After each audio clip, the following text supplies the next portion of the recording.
So former wheel whafo angalo tātua tudu e leisi whao poponga re neo tala fau mai Sāmoa o si mai eilau whafonga. E lima ni polokete lo tu whātasia e Efeso swani ese mai paanga ale sosaiete tinata wati na ele atunu.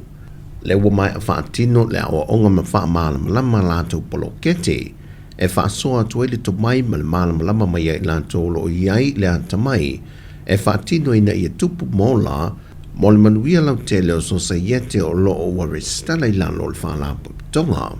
O ia polokete wha e au tūlava i le poloketi le o le au ino le limu whaala fua le o le otau ta aile ngā te whale po o le aloalo le ua whaatupe ina mai le whaala po pitonga T-Fat mo le lua tausanga e fitu se la valu se furuafe ta la po le lata atu le ili miliona o le sosaiete a le suama o le lumanai mo le teiminei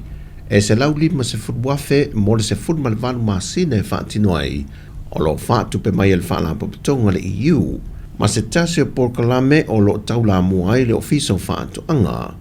le o lo whaatupe mai le FAO mo le whaatausanga e lua se lau lima se furuafe ta la mo le whaatino ina leo awa onga mo le au whai whaatuanga e puia mai iso o se whaatuanga le tele le mau wha mai o le isi so saiete o lo whaatupe na mai fo e le T-Fat o le tautua Samoa Gender Partnership Program wa tui nātu ele iwa se fumal whaafe Tala Samoa e whaatino ele porkalame li tutono leo no masina. Whaatase le mal porkalame a le Siamu Fest le wa tui nātu ele malo Samoa mo se furu masina e whaatupe i le ono se furu le lua afe Tala. Peita i le poloketi pito au tuolo i eile teimile nei i lea whaalau i loa o le poloketi lo le au ina mai o le limu whaala fua lea le ua maua nei suenga wa a vema feta laisa pito i sili ona le lei mo le toto ina leo le atina e whai o tungala au o whaala au whaisua ma so e se tu ai ngā whaatuanga. Mai poloketi whadilei sa whaatino ina e fiti Vanuatu Papua ma alia e mai eitulanga le lei o le tamau a inga o le atunu i le limu lesa a vea malapisi, wa le liune a vea o se mea ai le lei e tupu maola le lei ei whaatuanga. E whaafia anga i Sāmoa o maita wina le tele o le limu le nei o lo o au ina mai o lo o iai le wha moe i la tolo tai mua li nei por kalame, e ne ia fausia se whale e au whaatasi iai le limu, e whaatino isi ngā ruenga o le toile li wina a vea mawhetalaisa ma whaaso atu le au whai whaatuanga. O whaeloi le fionga le te taio le tunuu le laule le mali tōpula te vau fosi, o lo le leile tūlanga le tinu me whai ngā ruenga, o lo whaatino i nai ngā ruenga le tanga ruenga, e ale Efeso swani ana pa angai pe o Stalia, ia pani masaina. Ai mo i o se minister ilana ia mai tau, e te lese ngā ruenga e te tau o le whaatino te tono le loto i whale o le matanga ruenga, e whaade le iei vaenga o lo lape le au o nanga. Mai o le mafua anga lea, na ia tā pā ile au o nanga ma le Efeso swani leo ni usila, e ne e whaatino se ilo i longa e whaatūlanga ai le tūlanga whaade leia, o le loto i whale le au whainga ruenga. Pena ala no utalo sanga ia New Zealand, ono o New Zealand, sāwa ia tātou, i le taimi lea, whaavai le malo. New Zealand government design our police law. They know exactly le mele sa i mo mua, ma le mele u tātou i le taimi nei. Suinga mai le ono suta o sanga taluai, nā,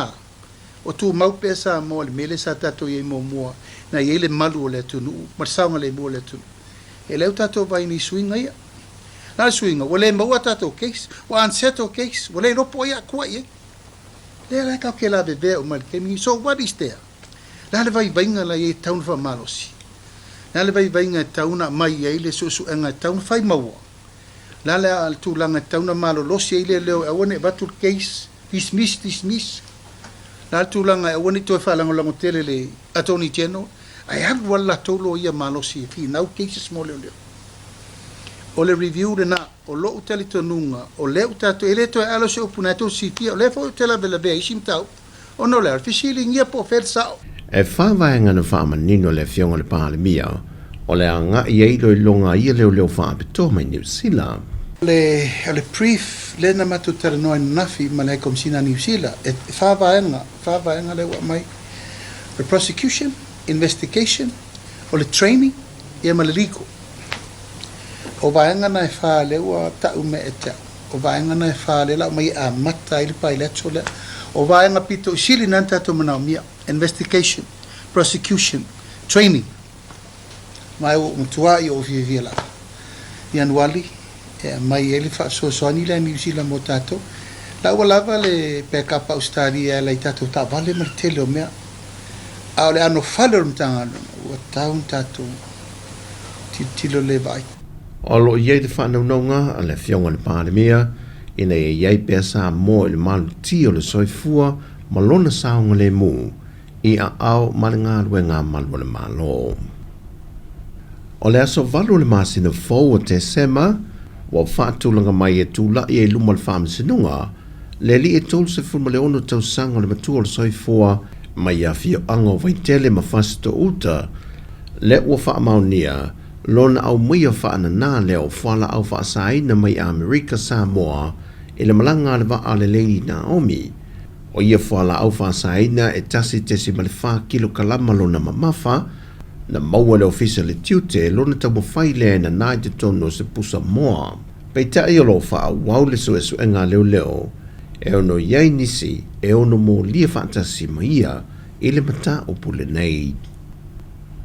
O le vai so nei na udua i wala au e luma le whaamasinonga le mata o polo mō lia ai i lantou e to ono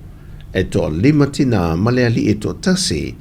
leo no lantou wha o lima se tina amata tui vai tele ma vi fa ma losi te tonu le van ma nga ia nga i fale atiu ma toi fa a wa isi fa o nga lima e au fie ma le oti fa ai nei no lona la wao peitai wa toi tolo le mata opole nei ona ele mai ona tu fa atasia ma wali tua leo o modi angolo o modi ai i la tau e au fie le ave fa ma losi o le fa o manua tu nga ma le umia po le fa o ngai no se au penga matau tia peitai na mawhai o na sola e se mailea tama e tai mai fale atiu, ma ngai mai e pia, esa ili fesoa soani. O tala i o le nei asolua mosi o tātou o tino, anga le atu le tue fo whangala whenga iai mo le nei aso, fasoi foia.